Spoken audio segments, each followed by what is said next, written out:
নমস্কাৰ মৰমৰ ছাত্ৰ ছাত্ৰীসকল, তোমালোকক সকলোকে মোৰ ইউটিউব চেনেলটোলৈ স্বাগতম জনাইছোঁ। আজি মই তোমালোকক পঢ়াব গৈ আছোঁ পাঠ নম্বৰ 6, নোকোৱাৰ পৰিণাম।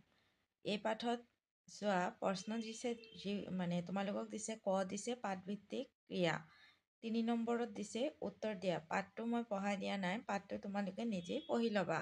যদি পাঠটো পঢ়াই দিওঁ তেতিয়াহ'লে পাঠটি পঢ়াবলৈ গ'লে ভিডিঅ'টো বহুত দীঘল হৈ যাব। সেইকাৰণে ছাত্ৰ ছাত্ৰীসকল, মই কুৱেশ্যন এনচাৰখিনি লৈ আহিছোঁ। তোমালোকে চোৱা, ক নম্বৰ কুৱেশ্যন কি আছে। সোণ মিলি শৈলহঁতে কিয় বকুল ফুল বুটলিছিল? উত্তৰ: সোণ মিলি শৈলহঁতে মালা গাঁঠি ছাৰ বাইদেউসকলক শ্ৰদ্ধা আৰু সম্ভাষণ জনাবলৈ বকুল ফুল বুটলিছিল।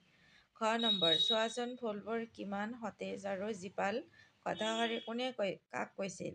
উত্তৰ: চোৱাচোন ফুলবোৰ কিমান সতেজ আৰু জীপাল, উক্ত কথাষাৰ মালতীয়ে সোণমিলিক কৈছে। গ নম্বৰ: সাংস্কৃতিক অনুষ্ঠানৰ আৰম্ভণিত কোনটো গীত গাইছিল? উত্তৰ: সাংস্কৃতিক অনুষ্ঠানৰ আৰম্ভণিত শ্ৰী শ্ৰী মাধৱদেৱ বিৰচিত তেজৰে কমলাপতি এই বৰগীতটি গাইছিল। ঘ নম্বৰ: নাচি থাকোঁতে কোন মূৰ্ছা গৈছিল? উত্তৰ: নাচি থাকোঁতে শৈলবালা মূৰ্ছা গৈছিল। ঙ নম্বৰ: শৈলবালাই ভুগি থকা বেমাৰটোৰ নাম কি? উত্তৰ: শৈলবালাই ভুগি থকা বেমাৰটোৰ নাম মৃগী বেমাৰ। ছ নম্বৰ: সময়ৰ টিকুনিডাল হেনো আগফালে উৰে, এই বাক্যশাৰী কোনে কি প্ৰসংগত কৈছিল? উত্তৰ: এই কথাষাৰ সোণমিলিয়ে শৈলবালাক কৈছিল। নেক্সট আহিলে 4 নম্বৰ: প্ৰসংগ সংগতি দৰ্শাই ব্যাখ্যা কৰা।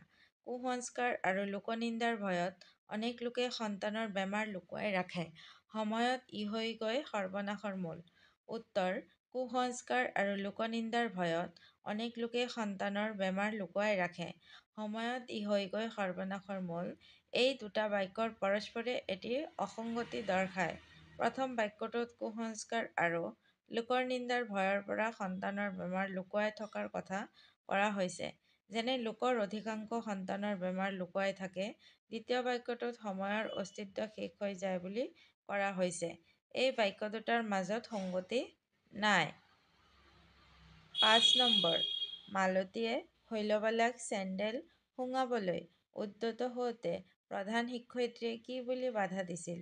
উত্তৰ: মালতীয়ে শৈলবালাক চেণ্ডেল সুঙাবলৈ উদ্যত হওঁতে প্ৰধান শিক্ষয়িত্ৰীয়ে কৈছিল যে চেণ্ডেলপাত মুখত লগাবানে, বনৌষধি কিবা এবিধ লগোৱাৰ কথা হ'লেও বেলেগ কথা।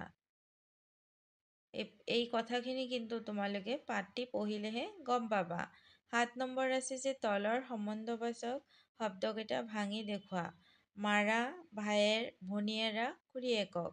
তো মাৰা কি হ'ব? মা যোগ ৰা। ভায়েৰা ভাই যোগ এ যোগ ৰা। ভনীয়েৰা ভনী যোগ এ যোগ ৰা। খুৰীয়েকক খুৰী যোগ এ যোগ ক যোগ ক। জানো আহা সৰ্বনা চেণ্ডেলপাতি মুখত লগাবানে, শৈলক ফুটটো লৈ লোৱা, এৰা ৰিহাখন ঠিকঠাক কৰি লোৱা ৰবা। ওপৰৰ প্ৰথম বাক্যটোত চেণ্ডেল শব্দৰ লগত লগ হোৱা পাত, ফুট শব্দৰ লগত টো আৰু বিহা শব্দৰ লগত খন যোগ হৈছে। এনেদৰে শব্দত যোগ হোৱা পাত, টো, খন আদিক নিৰ্দিষ্টতাবাচক প্ৰত্যয় বোলে। নেক্সট কি কৈছে চোৱা, অসমীয়া ভাষাত ইয়াৰ বাহিৰে জন, জনী, গৰাকী, টো, টি, টা, কণ, কণী, খিলা, ছটা, ডাল, ডালি, খন, খনি, গছ, গছি, পাত, পাৰ্টি আদি বহুতো নিৰ্দিষ্টতাবাচক প্ৰত্যয় আছে। যিহেতু এইবোৰ মূল শব্দৰ পাছত বহে, সেইকাৰণে তাৰ আগত এডাল। ঠিক আছে, মাইনাছ দিয়া হৈছে আৰু বিয়োগ দিয়া হৈছে, কিন্তু প্ৰয়োগৰ সময়ত বিয়োগডালৰ প্ৰয়োজন নাই, যেনে পাত, চেণ্ডেল, পাত। সেইটো মানে তোমালোকক এই কথাখিনি খালি বুজিবলৈ দিছে আৰু হা। এই কথাখিনি তোমালোকক কিয় দিছে? বুজিবলৈ, জানিবলৈ দিছে। 8 নম্বৰত কৈছে বাওঁফালৰ শব্দবোৰৰ লগত সোঁফালে থকা নিৰ্দিষ্টতাবাচক প্ৰত্যয়বোৰ মিলোৱা। এতিয়া পাণৰ লগত তলত উত্তৰ লিখি দিছোঁ, ওপৰৰ কেইটা খেলি মেলি কৰি দিছে, কিন্তু মই ইয়াতে উত্তৰ লিখি দিছোঁ চোৱা। পাণ খিলা, বহীখন, ল'ৰাটো, ছোৱালীজনী, মহিলা গৰাকী। বুজি পাইছে ছাত্ৰ ছাত্ৰীসকল? 9 নম্বৰ আছে চোৱাচোন ফুলবোৰ কিমান সতেজ আৰু জীপাল। এই বাক্যটিত থকা জীপাল শব্দটো জীপ শব্দৰ লগত আল প্ৰত্যয় যোগ হৈ জীপাল শব্দ গঠিত হৈছে। তেনেদৰে শব্দকেইটা গঠন কৰা। যেনে ৰস ৰসাল, ভয় ভয়াল, উমাল, খং খঙাল। নেক্সট 10 নম্বৰত দিছে নাটিকাখনৰ প্ৰথম দৃশ্য। তোমালোকে কিতাপত চালেই গম পাবা আছে। কৈছে নাটিকাখনিৰ প্ৰথম দৃশ্যৰ লগত থকা ছবিখন চোৱা আৰু ছবিখনত দেখা কথাখিনি বৰ্ণনা কৰা। সেই কথাখিনি মই ধুনীয়াকৈ ইয়াত বৰ্ণনা কৰি দিছোঁ যে এই ছবিখনত আমি দেখিবলৈ পাইছে যে মানুহৰ ঘৰ দুৱাৰ গছ গছনিৰে এখনি সৰু মনোৰম গাঁও। বকুলৰ গছজোপা বৰকৈ ফুলি আছে। তাৰ তলত তিনিওজনী ছোৱালীয়ে কথা পাতি হাঁহি ফূৰ্তিৰে তলসৰা বকুল ফুল বুটলি দুটি কৰণীত ভৰাই লৈছে। এগৰাকী বয়স্ক মহিলাই লাখুটিত ধৰি প্ৰাতঃভ্ৰমণ কৰিছে। এজনী ছোৱালী আৰু দুজন ল'ৰাই দুটি কুকুৰক কিবা খাবলৈ দিছে। ওচৰতে শালিকী দুটাই আহাৰ বিচাৰি ফুৰিছে। বহি থকা মানুহ এজনৰ ওচৰতে ৰৈ এগৰাকী মহিলাই তেওঁৰ লগত কথা পাতি আছে। নেক্সট 12 নম্বৰ কি আছে চোৱা।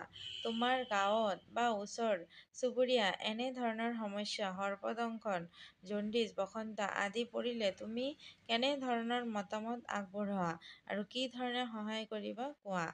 তো এইটো মই লিখিছোঁ যে সৰ্পদংশন, জণ্ডিচ, বসন্ত আদি ৰোগত ভুগিলে অন্ধবিশ্বাসত থাকি জৰা ফুকা জাপ জৰিৰে ৰোগ ভাল কৰিব নিবিচাৰি ততালিকৈ ডাক্তৰৰ সহায় ল'ব লাগে।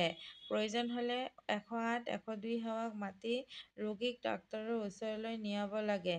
আজিৰ বিজ্ঞানৰ যুগত বেমাৰৰ উন্নত চিকিৎসা পদ্ধতিৰ আৱিষ্কাৰ হোৱা সত্ত্বেও কিছুমান অন্ধবিশ্বাসী মানুহে জৰা ফুকা কৰি এনেবোৰ ৰোগ ভাল কৰিবলৈ চাই ৰোগীক মৃত্যুমুখত পেলায়। ই বৰ পৰিতাপৰ কথা।